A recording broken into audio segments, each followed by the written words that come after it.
यरहू का नबीना, मुकद्दस मरकज की अंजील, उसका 10 बाब 46 ता 52 आयात तक।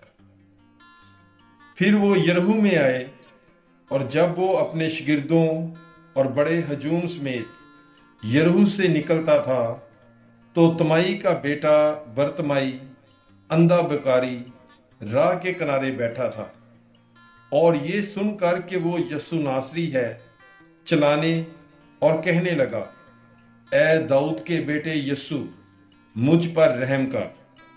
और बथेरों ने उसे झिड़का कि चुप रहे, मगर वो और भी ज्यादा चिल्लाया कि ए दाऊद के बेटे, मुझ पर रहम कर। तब यस्सु ने खड़े होकर कहा कि उसे बुलाओ। उन्होंने उस अंधे को ये कहकर बुलाया कि खातिर जमा रख, उठ, वो तुझे बुलाता है।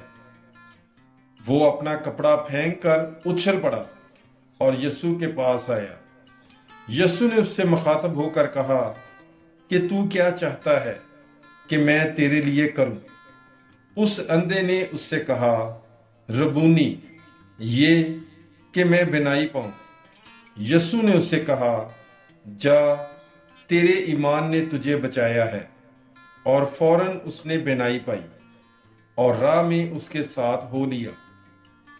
पाकलाम के पढ़े और सुने जाने पर खुदावंद की बरकत हो, खुदा का शुक्र हो। God bless you.